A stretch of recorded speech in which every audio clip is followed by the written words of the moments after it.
Hari ini tema kita tentang pesantren dan transformasi sosial. Saya akan share screen.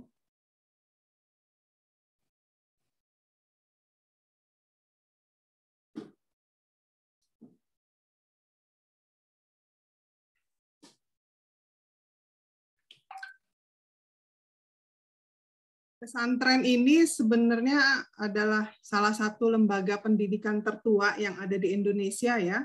Pesantren hadir di Indonesia ini hampir berbarengan dengan adanya Islamisasi di Indonesia. Pada masa itu ketika Islam datang melalui beberapa saluran yang kita tahu kan ada saluran perdagangan, saluran pendidikan, pernikahan, kemudian ada juga saluran kesenian. Nah, melalui saluran pendidikan setelah Islam masuk ke Indonesia dengan beberapa teori, misalnya teori Gujarat, teori Cina, ya itu dibawa oleh saudagar. Kemudian setelah Islam, ya setelah masuk Islam, kemudian hal yang pertama yang dilakukan adalah melakukan pendidikan Islam, pendidikan ketauhidan, gitu, yang tadinya itu hanya beberapa orang, kemudian hanya orang-orang yang ada di wilayah setempat, gitu ya. Tetapi lama kelamaan karena semakin banyak santrinya yang berasal tidak hanya dari wilayah tersebut ya, misalnya dari luar kota, dari luar provinsi. Nah ini kan mereka tidak mungkin pulang pergi. Akhirnya mereka mendirikanlah beberapa pondok ya. Pondok itu tempat tinggal, tempat mukim untuk santri-santri yang belajar agama. Dan inilah yang menjadi cikal bakal santri atau pesantren ya. Nah biasanya di dalam pesantren itu yang paling utama itu ada masjid ya.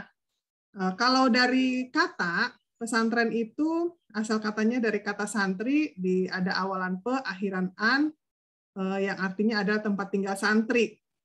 Nah, kemudian secara terminologis, pendidikan pesantren jika dilihat dari bentuknya itu berasal dari India.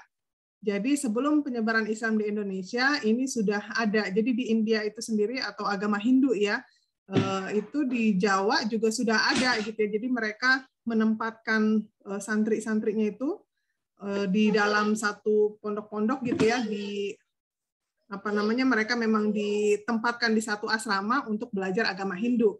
Nah, ini juga diadopsi oleh Islam gitu. Nah, kemudian ini kalau di beberapa tempat memang namanya berbeda-beda. Kalau di Jawa biasanya dikenal dengan pesantren, kalau di Sulawesi, kalau di Aceh misalnya Rangkang ya, kalau di Minangkabau itu dikenal dengan surau dan lain sebagainya. Mungkin pengistilahannya yang berbeda, tetapi sama-sama pesantren tempat belajar agama.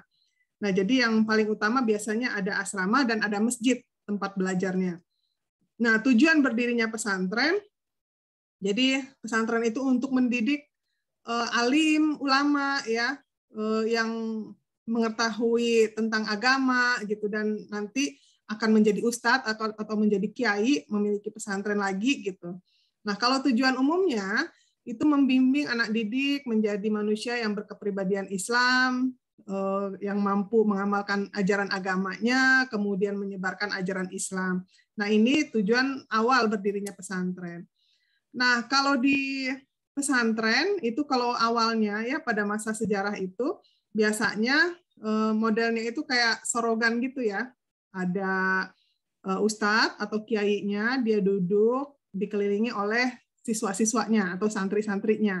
Kemudian yang dipelajari biasanya Al-Quran, hadis, kitab-kitab fikih sunnah gitu. Dan biasanya baca kitabnya itu tidak ada kurikulum yang baku seperti zaman sekarang ya. Ini di masa awalnya itu, jadi kalau sudah selesai satu kitab baru pindah ke kitab yang lain. Dan biasanya di satu pesantren dengan pesantren yang lain kitabnya berbeda, jadi tidak ada standar yang baku. Makanya kalau sudah selesai satu kitab, kalau santri mau belajar kitab yang lain dengan kiai yang lain, dia akan belajar ke tempat lain gitu. Kemudian ada pondok ya tadi ya, ada komplek asramanya. Nah, biasanya memang yang diajarkan di pesantren pada mulanya itu hanya pendidikan agama saja, pendidikan ketauhidan, masalah ibadah, ya, fikih, baca Al-Quran, dan lain sebagainya. Nah, kemudian beranjak lagi bergeser ketika pesantren pada masa penjajahan. Nah, pada masa penjajahan itu kan memang Belanda ini melakukan intervensi terhadap pendidikan di Indonesia ya.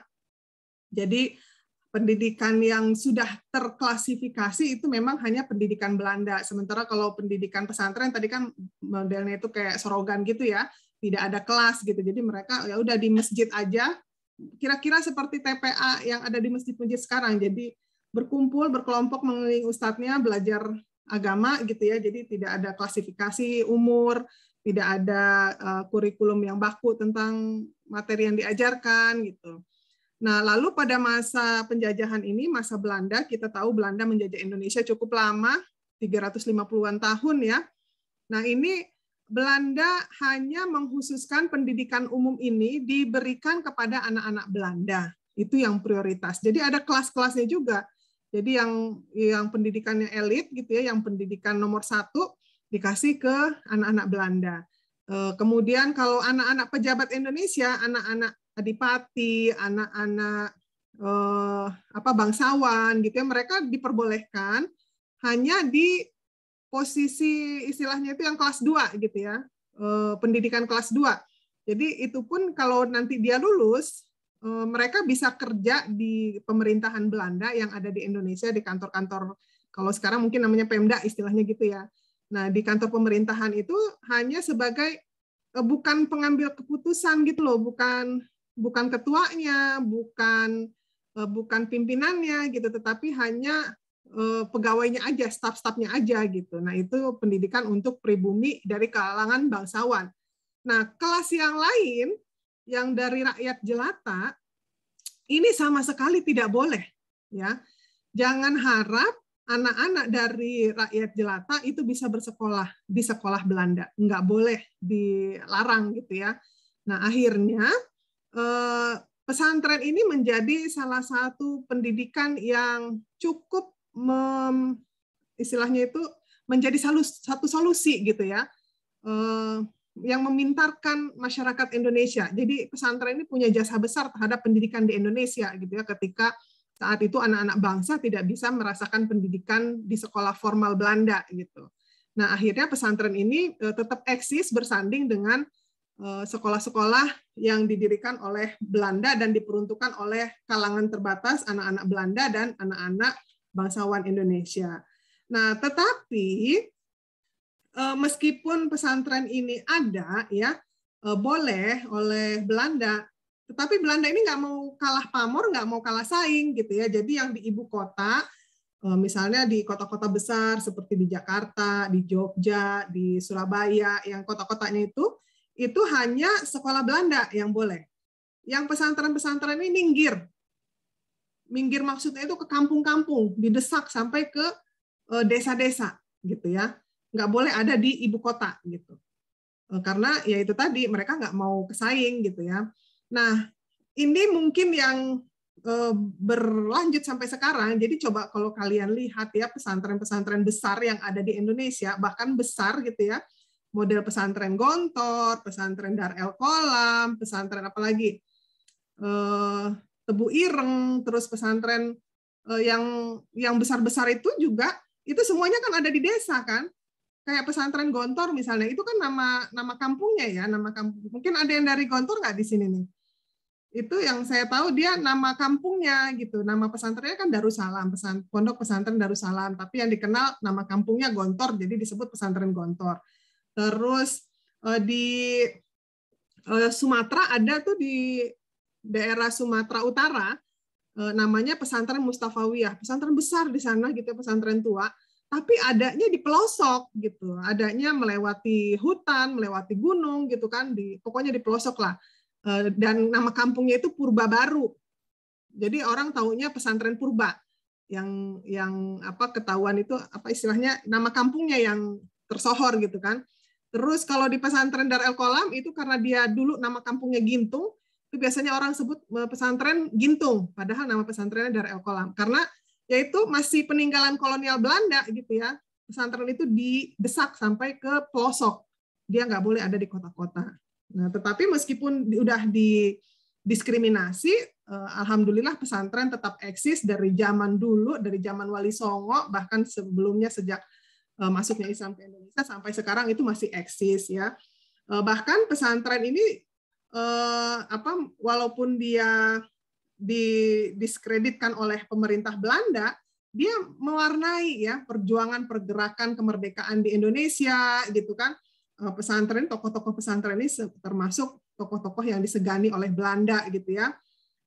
Bahkan Belanda ini sangat antipati terhadap ulama, terhadap kiai, ustadz ya, santri gitu ya, karena mereka mencurigai bahwa di pesantren itulah bibit-bibit yang melakukan pemberontakan gitu. Makanya pesantren selalu pada masa Belanda itu betul-betul dalam kondisi yang ditekan gitu ya.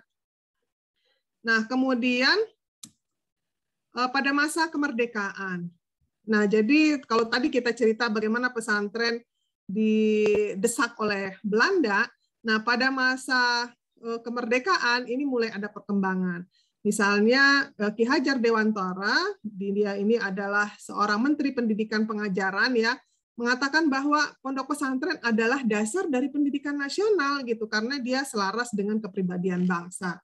Banyak inovasi yang sudah dilakukan oleh pesantren ya yang bermanfaat terhadap, biasanya pesantren itu di mana ada pesantren, maka masyarakat di sekitarnya juga akan turut berdaya, akan turut terangkat ekonominya ya.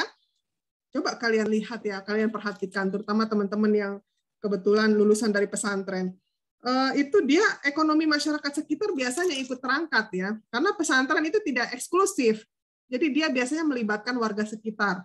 Minimal untuk penyediaan kebutuhan harian santri, ya kan?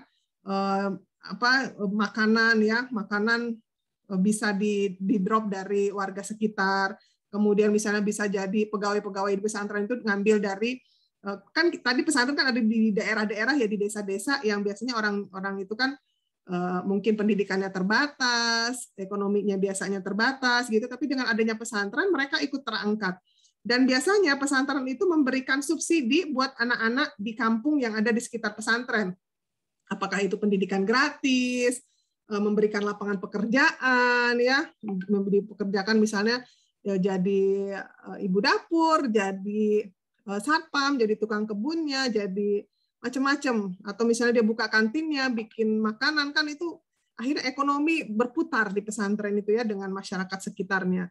Terus anak-anak lingkungan sekitarnya yang disekolahkan itu kan jadi pintar, dan ketika dia lulus, dia misalnya jadi ustadz di situ, jadi ustazah di sana, itu kan mengangkat perekonomian orang tuanya juga ya. Jadi banyak hal positif dengan adanya pesantren, baik itu untuk masyarakat sekitar maupun untuk santri-santrinya sendiri gitu ya. Nah, biasanya pesantren ini dia juga membantu mengelola beberapa madrasah. Jadi kadang-kadang beberapa pesantren itu punya madrasah juga.